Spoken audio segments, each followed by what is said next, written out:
도널드 트럼프 대통령이 한국 등 주요 무역 적자국에 고율의 상호 관세를 부과한다고 발표했습니다. 일부 국가들이 보복 대응에 나설 경우엔 글로벌 무역 전쟁으로 세계 경제에 악영향이 예상됩니다. 불체자에 대한 추방이 강화되고 있는 가운데 최근 ICE에 의해 구금된 미네소타 대학교 대학원생의 체포 원인은 음주운전으로 확인됐습니다. USCIS가 시민권 신청 대행 및 교육 프로그램 보조금을 전격 동결하면서 한인 등 이민자 커뮤니티가 타격을 받게 될 것으로 우려되고 있습니다. 이민자 단체들은 정부의 정책에 반발하는 소송을 제기했습니다. 한인이 포함된 신분 도용 사기단이 검거됐습니다. 주민 수백 명의 개인정보를 훔쳐 크레딧카드, 신분증 발급 등에 사용한 것으로 밝혀졌습니다. 법원이 뇌물수수 등 5개 혐의로 재판에 넘겨진 에릭 아담스 뉴욕시장에 대한 공소를 기각했습니다. 원활한 이민정책 집행을 위해 사건을 기각해달란 행정부의 요청을 받아들였습니다. 이상은 오늘의 주요 뉴스입니다. 시청자 여러분 안녕하십니까? KBN 뉴스입니다.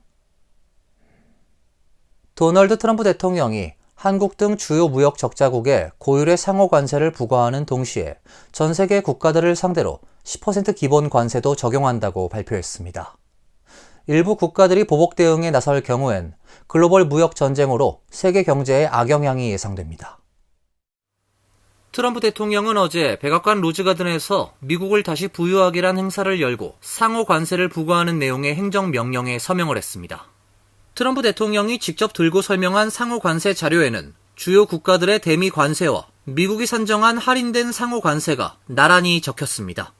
7번째에 이름을 올린 한국은 미국의 50% 관세를 부과하고 있으며 이에 대응해 25%의 상호 관세를 부과받는 것으로 나왔습니다. 25% 관세는 중국 34%, 베트남 46%, 대만 32% 등보단 낮지만 유럽연합 20%, 일본 24%, 영국 10%보단 높은 수준입니다. 트럼프 대통령은 오늘은 해방일이라며 연설을 시작해 미국과 납세자들은 50년 이상 착취를 당해왔지만 더 이상은 그렇게 되지 않을 것이라고 말했습니다.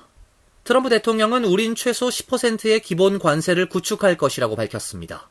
기본 관세는 미국, 멕시코, 캐나다 협정 대상이 아닌 모든 수입품에 적용되며 오는 5일 오전 0시 1분부터 발효됩니다. 한국 등 추가로 상호 관세가 부과된 국가들은 오는 9일 오전 0시 1분부터 관세율이 높아지게 됩니다. 따라서 한국은 5일부터 10%의 관세율을 적용받고 9일부턴 15%포인트가 오른 25% 관세를 부과받게 됩니다.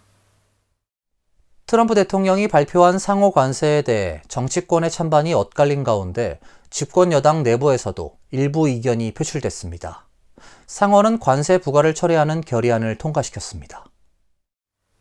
민주당 소속인 팀 케인 의원이 캐나다에 대한 25% 관세 부과의 철회를 요구하는 취지를 담아 발의한 결의안이 이날 연방 상원 본회의에서 찬성 51표, 반대 48표로 가결 처리됐습니다.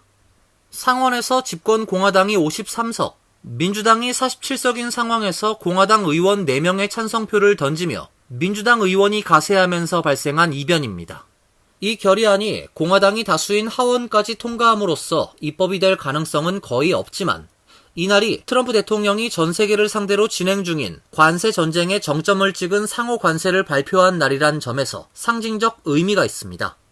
상호 관세를 놓고 여야 주요 정치인들의 평가도 첨예하게 엇갈렸습니다.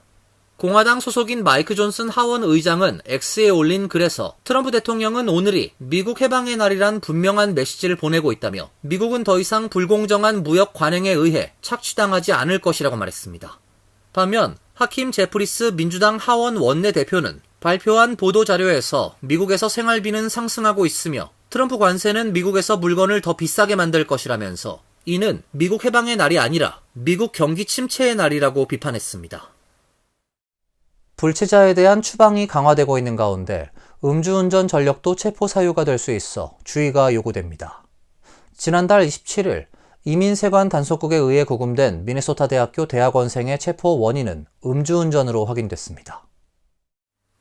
의회 전문 매체 더 힐은 트럼프 행정부의 한 고위 관계자의 말을 인용해 최근 ICE에 의해 구금된 미네소타대 대학원생은 음주운전 전력 때문에 체포된 것이라고 보도했습니다. 신상 정보 등이 공개되지 않은 이 학생은 유학비자 소지자로 미니애폴리스 캠퍼스가 아닌 인근 거주지에서 갑자기 체포됐습니다. 최근 대학가에서 논란이 되고 있는 이스라엘과 하마스 간 전쟁 반대 시위에 연루됐을 것이란 추측이 제기된 바 있습니다. 익명을 요구한 국토안보부의 한 관계자는 더 힐과의 인터뷰에서 구금된 학생은 시위와 관련이 없다며 이 학생은 음주운전으로 인한 범죄 기록과 관련해서 국무부가 비자를 취소했고 그 이후 체포된 것이라고 밝혔습니다. CNN은 미네소타 대학교 학생 구금 건은 그동안 이스라엘과 하마스 간 전쟁 반대 시위에 참여한 학생을 대상으로 시행했던 체포와 달리 이민 당국의 법 집행 방식이 달라졌음을 시사하는 것이라고 보도했습니다. 이민 전문 변호사들은 이민법상 음주운전은 비자 취소나 추방 등으로 연결될 수 있다며 비이민 비자 소지자가 음주운전으로 적발되면 경범죄일지라도 USCIS에 해당 사실이 보고된다고 밝혔습니다. 최근 음주운전으로 적발된 소액 투자 비자 소지자가 이민국으로부터 거주할 의향이 없는 것 같다는 경고 편지를 받은 사례도 있는 것으로 알려지고 있습니다.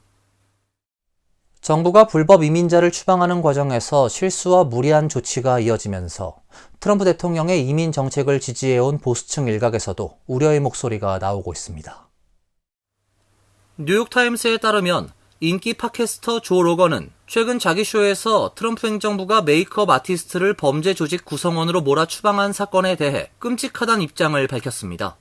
로건은 범죄자가 아닌 사람들을 묶어서 추방하고 엘살바도르의 감옥에 보낸다는 데에 여러분은 두려움을 느껴야 한다고 말했습니다. 극우 평론가 앤 콜턴은 트럼프 행정부가 친팔레스타인 시위에 참여한 전력이 있는 컬럼비아대 졸업생을 체포한 것을 문제 삼았습니다. 콜턴은 내가 추방하고 싶지 않은 사람이 거의 없긴 하지만 그들이 범죄를 저지르지 않았다면 이건 수정헌법 1조 위반이 아닌가라고 SNS에 적었습니다. 뉴욕타임스는 이런 우려의 목소리가 공화당의 선출직이 아닌 보수 평론가에 한정되긴 했지만 그간 보수주의자들이 트럼프 대통령과 이견을 공개적으로 표출하지 않았다는 점에서 주목했습니다. 보수주의자들이 대체로 추방 자체보다 그 방법에 반발하고 있다면서 행정부의 공격적이고 서툰 방식을 두고 보수 진영 내 분열 조짐이 나타나고 있다고 평가했습니다. 한편 캐나다 출신 원로 록 뮤지션 닐 영이 미국 입국 금지 가능성을 언급하면서 도널드 트럼프 대통령을 비판했습니다. 캐나다와 미국 이중 국적을 소유한 영은 자신의 인터넷 홈페이지를 통해 6월에 시작되는 유럽 순회 공연을 마치고 미국에 돌아올 때 입국이 금지되거나 투옥되는 신세가 될 수 있다고 우려했습니다. 그는 트럼프 대통령이나 행정부를 비판하는 캐나다인은 미국 입국이 금지될 수 있다며 나 같은 이중 국적자는 어떻게 되는지 확인해보자고 말했습니다. 영은 1970년 미국 영주권을 받았고 2020년 미국 시민권을 획득한 이중 국적자입니다. 연방이민서비스국이 이민자들을 위한 시민권 신청 대행 및 교육 프로그램 보조금을 전격 동결하면서 한인 등 이민자 커뮤니티가 타격을 받게 될 것으로 우려되고 있습니다. 이민자 단체들은 정부의 정책에 반발하는 소송을 제기했습니다. 워싱턴 포스트는 어제 이민서비스국이 2,200만 달러에 달하는 보조금 지급을 취소하면서 합법 영주권자의 시민권 취득을 돕는 서비스를 운영하는 기관들이 혼란에 빠졌다고 보도했습니다.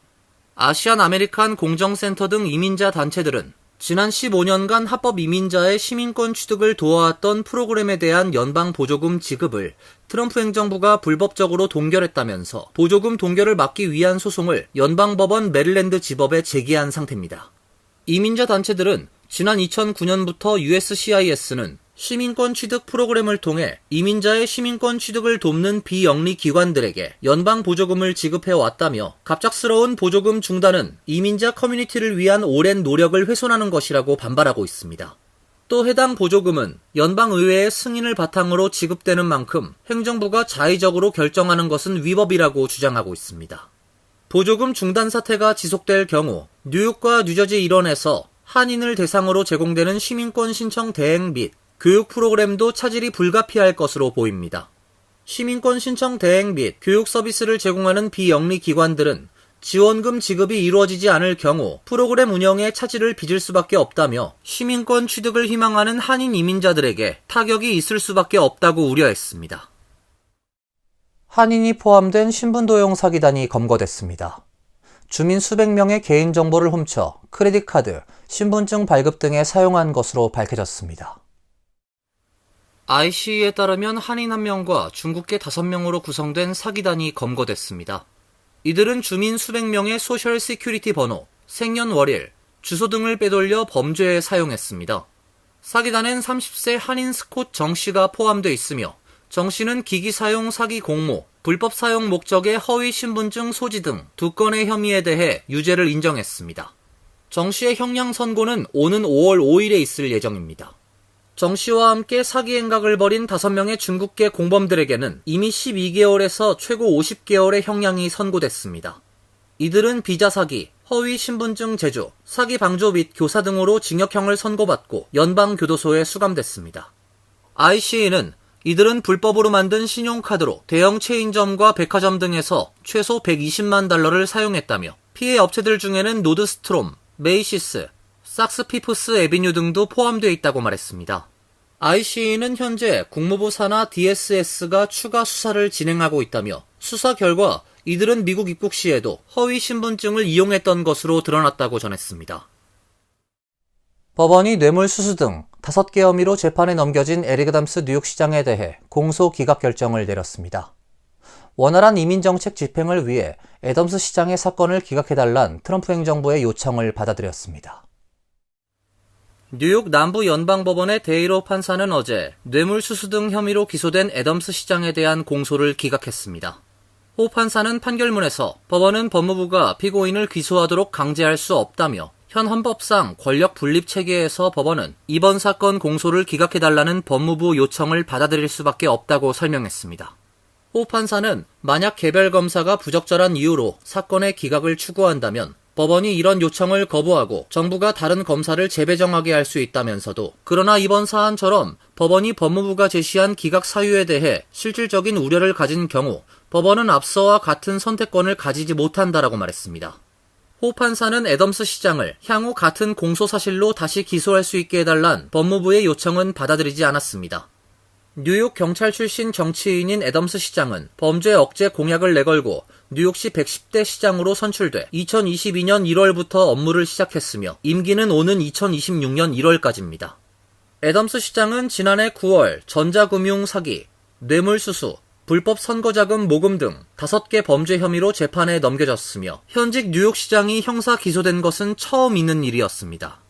법원의 공소 기각으로 애덤스 시장은 재선을 앞두고 사법 리스크를 덜게 됐습니다. 최근 여론조사에서는 지난달 출마를 선언한 앤드루 쿠오모 전 미국 뉴욕 주지사가 민주당 내 현 뉴욕시장 후보군 중 선두를 달리고 있습니다. 대상포진 백신 접종이 치매 발병 위험을 줄일 수 있다는 연구 결과가 나왔습니다. 백신이 대상포진을 예방하고 바이러스 재활성화로 인한 신경염증을 줄이는 것이 치매 발병 위험을 줄이는 이유라고 설명했습니다. 과학 저널 네이처에 발표된 연구에 따르면 대상포진 백신을 맞은 사람은 맞지 않은 사람보다 7년 뒤 치매에 걸릴 확률이 20% 낮았습니다.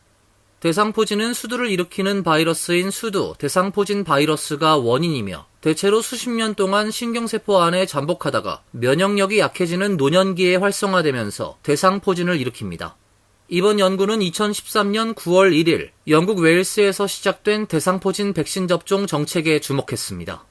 웨일스 당국은 백신 공급이 부족하고 80세 이상에선 효과가 떨어진다고 판단해 만 79세인 사람만 1년 동안 백신을 맞을 수 있도록 했습니다. 이 같은 연령 기준이 자연 실험 조건이 됐습니다. 연구 책임자인 파스칼 스탠포드 의대 교수는 일주 먼저 태어난 1000명과 늦게 태어난 1000명 사이에 백신 접종 여부 이외에 다른 차이는 거의 없다고 설명했습니다. 연구팀은 백신이 대상포진을 예방함으로써 바이러스 재활성화로 인한 신경염증을 줄이는 것이 치매 발병 위험을 줄이는 이유라고 설명했습니다. CDC에 따르면 미국인 3명 중 1명은 평생 한 번 이상 대상포진을 겪고 있으며 최근 수년간 대상포진 백신을 접종한 성인은 전체의 약 3분의 1 정도입니다. 이어서 간추린 소식입니다. AP통신은 정통한 소식통을 인용해 중국에 거주하는 미국 대사관 영사관 직원들이 지난 1월 중국 시민과 연애, 성관계를 가지지 말라는 금지령을 구두와 이메일로 받았다고 전했습니다. 이 명령은 주 베이징 대사관과 광저우, 상하이, 선양, 우한 영사관 등 중국 본토에서 근무하는 직원을 비롯해 홍콩, 마카오 영사관 직원도 해당됩니다. 정규직뿐만 아니라 보안 인가를 받은 계약직 직원도 대상입니다. 이번 명령은 니콜라스 번스 전 중국 주재 미국 대사가 지난 1월 퇴임하기 직전 도입한 것으로 알려지고 있습니다. 명령을 위반한 직원은 즉시 중국에서 추방되며 이전부터 중국인과 관계를 맺어온 직원은 예외 신청이 가능하지만 신청이 거절될 수도 있습니다. 공화당이 주도하는 상원예산위원회는 어제 대규모 관세와 정부 지출 감축과 함께 연방정부의 부채 한도를 최대 5조 달러 늘리는 내용의 예산 결의안을 공개했습니다. 하원 예산안으로 통과된 부채 한도 증액 규모 4조 달러보다 1조 달러 더 늘어난 금액입니다. 상원 공화당 의원들은 의회가 2026년 중간선거 전에 부채 한도에 대해 다시 투표할 필요가 없도록 하기 위해 부채 한도를 여유있게 설정했다고 설명했습니다. 상원 예산안은 트럼프 대통령이 일기 때 시행한 4조 달러 규모의 감세 조치를 연장하고 추가로 1조 5천억 달러를 더 감세할 수 있게 하는 내용과 향후 10년 동안 군사비로 최대 1,500억 달러 늘리고 국경 이민 단속에 1,750억 달러를 추가로 지원하는 내용도 포함하고 있습니다. 연방의회가 향후 10년간 총 2,300억 달러 규모의 농업 관련 예산 삭감을 추진하면서 푸드 스탬프 혜택 축소에 대한 우려가 커지고 있습니다. 지역 매체 고다미스트에 따르면 이번 삭감안은 하원 농업위원회가 관할하는 전체 예산에서 2,300억 달러를 줄이도록 요구하는 것으로 푸드 스탬프가 해당 예산 중 가장 큰 비중을 차지하고 있어 실질적인 삭감의 대부분이 이 프로그램에서 발생할 것이란 전망입니다. 뉴욕시 관계자들에 따르면 예산이 삭감되면 3인 가구 기준 월 최대 130달러, 연간 1,560달러의 지원이 줄어들 수 있으며 이는 시 전체론 연간 약 8억 7천만 달러의 손실에 해당합니다. 현재 뉴욕시의 푸드스탬프 수혜자는 약 180만 명이며 이 중 약 56만 명은 아동, 53만 명은 노년층이며 수혜자의 19%는 일을 하고 있는 가구입니다. 미국 내 최대 한인은행인 뱅크 오브 오프와 100년의 역사를 자랑하는 하와이주 최대 지역은행인 테리토리얼 뱅크옵 두 은행의 전략적 합병이 성사됐습니다. 뱅크 오브 오프는 어제 두 은행의 합병이 완료됐다며 4월 2일부터 테리토리얼 세이빙스 은행은 뱅크 오브 오프 산하 테리토리얼 세이빙스란 이름으로 영업을 하게 된다고 공지했습니다. 두 은행이 합병함으로써 뱅크 오브 오프는 캘리포니아와 뉴욕, 뉴저지 등의 총 46개 지점, 그리고 하와이주의 29개 지점을 운영하는 미국 최대 아시아계 은행이 됐습니다. 환율과 증권 소식입니다.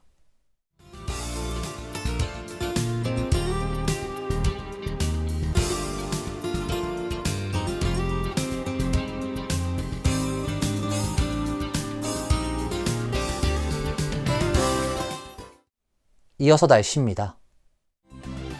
내일은 오전 중에 비가 예보돼 있고 하루 종일 흐린 날씨가 예상됩니다.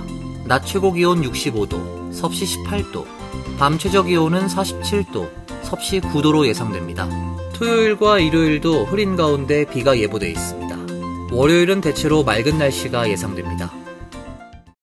이상으로 KBN 뉴스를 마칩니다.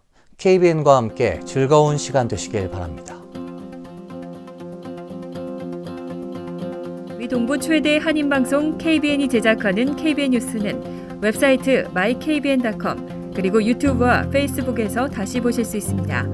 좋아요, 구독, 알림 설정은 뉴스 제작에 큰 도움이 됩니다.